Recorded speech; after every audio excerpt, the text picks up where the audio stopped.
Pergunta para a mãe se pode namorar? Isso aí, vamos agora às 7h34, vamos fazer esse vídeo, né? Estamos aí, dando início aqui, falando sobre o namoro católico, para você que está acompanhando aqui o nosso podcast.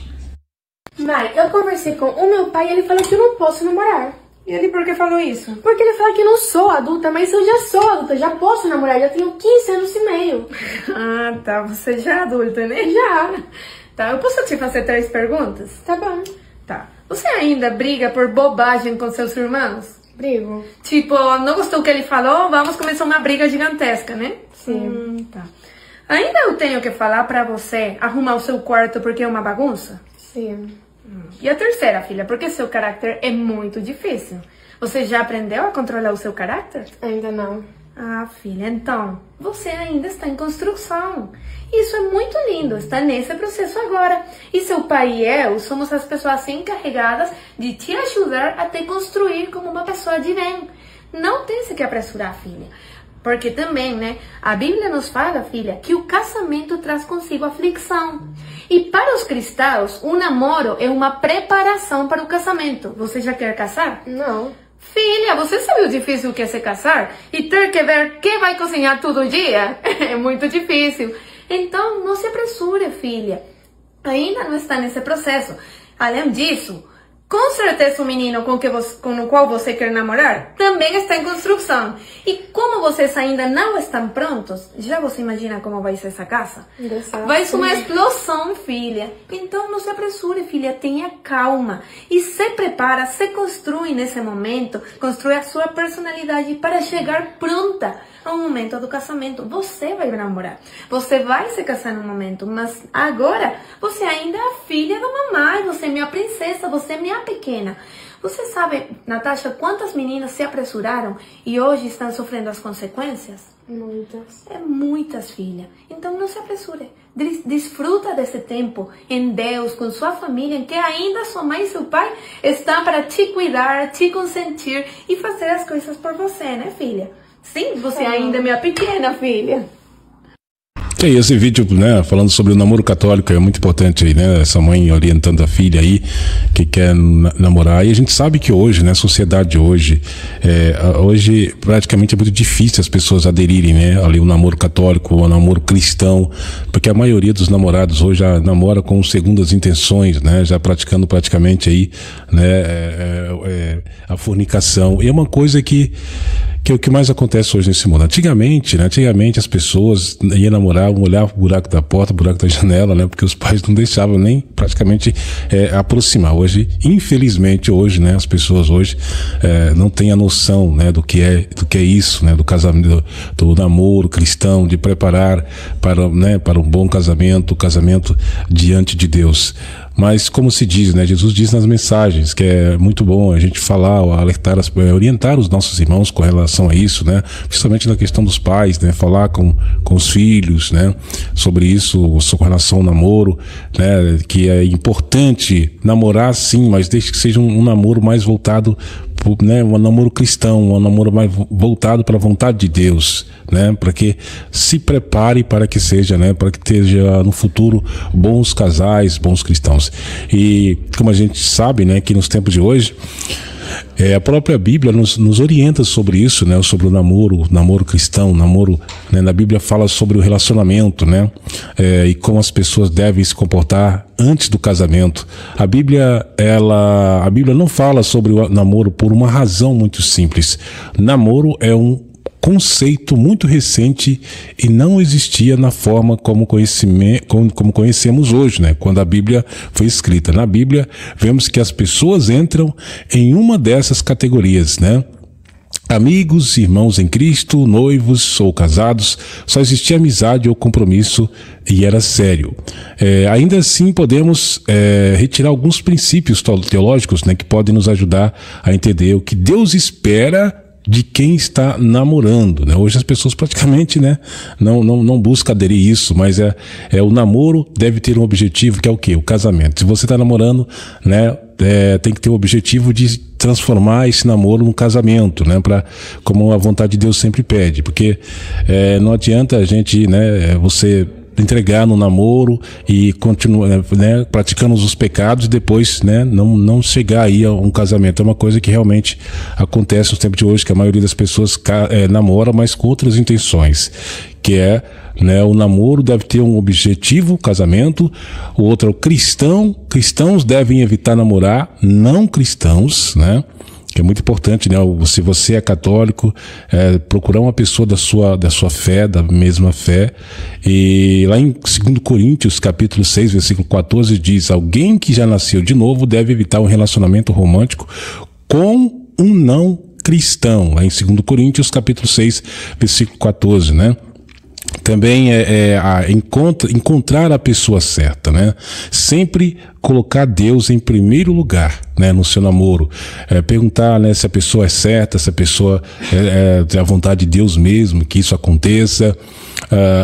Principalmente um homem, né, pedir São José, né, uma Maria, a mulher pedir Nossa Senhora um José, uma pessoa que seja uma pessoa cristã, né, para que possa somar a mesma fé. Também comece pela amizade, ter uma boa amizade, esperar pelo momento certo, né, sempre na vontade de Deus, manter a pureza. E praticamente hoje, né, as pessoas não visam mais esse lado, mas é muito importante aí com relação à pureza, né? Lá em 1 Coríntios, capítulo 6, versículo 18, deixa eu ver aqui, diz, né? Deixa eu ver aqui. Fala: o ato sexual é um presente de Deus para ser desfrutado por um casal que já se comprometeu inteiramente um com o outro, perante Deus e perante a sociedade. Quer dizer, com relação ao ato sexual é somente no casamento, né? Para os que estão namorando agora ter essa noção, né? Porque se a gente pratica antes do casamento, já está cometendo aí o pecado da carne, né? Que é o pecado de fornicação, né? Pecado do adultério. Depois que você é casado, né? Você é casado, foi casado com a pessoa, mas aí você abandona a pessoa, mas mesmo se a pessoa tá viva, mas você casa com outra pessoa, está praticando aí o pecado do adultério. Coloque Deus em primeiro lugar, aquilo que eu falei, né?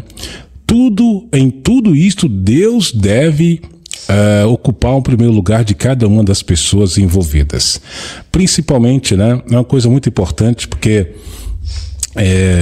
por que a gente deve colocar Deus em primeiro lugar? Pra gente, como se diz assim, pra gente não quebrar a cabeça depois, né?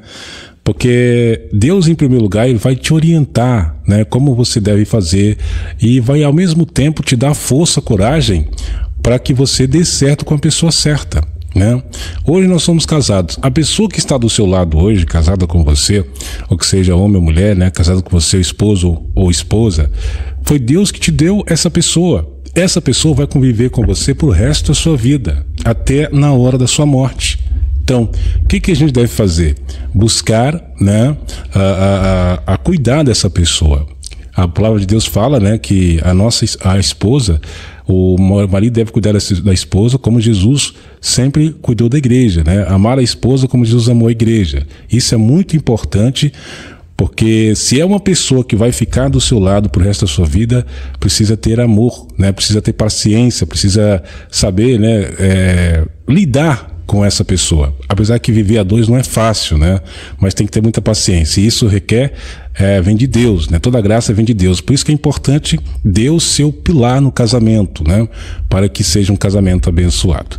Deixa eu ver aqui. E é isso, né? E tem muitas pessoas que às vezes começa, né?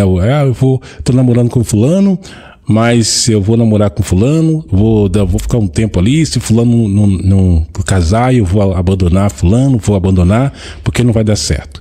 Então, assim, eu acho que às vezes a nossa própria vontade nos desvia do caminho de Deus, né? Porque você fala assim, Senhor, estou namorando essa pessoa, e se for na tua vontade, né, que venha um casamento, que forme uma família, ajude, dê tudo certo, né? Colocar sempre na vontade de Deus. E se for a vontade dele, sim, vai dar certo sim. Por isso que a gente deve agradecer a Deus pela pessoa que a gente tem do nosso lado, né? Se você que casou na igreja e tem a sua esposa ou sua esposa, agradeça a Deus por eles, né? E também pela família, porque a família é uma dádiva de Deus muito grande, né? E principalmente os jovens de hoje que estão namorando, né? Busca a oração, reze o texto, pede a iluminação do Espírito Santo com relação ao seu namoro, né, gente? Vou ler uma mensagem que Jesus fala aqui, ó. Dia 14/10/2014. Se afaste desses pecados que não levam a nada. Para quem busca prova pelo que deixou de fazer, encontrará na solidão, por não ter cumprido o que jurou no casamento.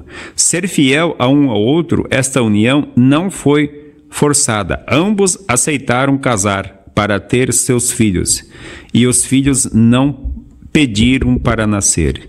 Isto é o que vem acontecendo, é o que irá acontecer conforme escrito está. Um será levado, outro será deixado. Conforme o que vem fazendo, o amor está acima de tudo, mas quando deixa de existir, a vida desta pessoa perde todo o valor. Não se constrói um lar para uma só pessoa morar, porque ninguém vive sem carinho, e muito menos sem amor. Deus, nosso Criador, quando Ele fez o primeiro homem, à sua semelhança, mostrou que é o amor, mas viu que ele, o Adão, triste, andava pela floresta. Deus se compadeceu, tirando dele uma costela. Fez a primeira mulher para ser sua companheira, e não como um objeto qualquer. Assim foi o que começou.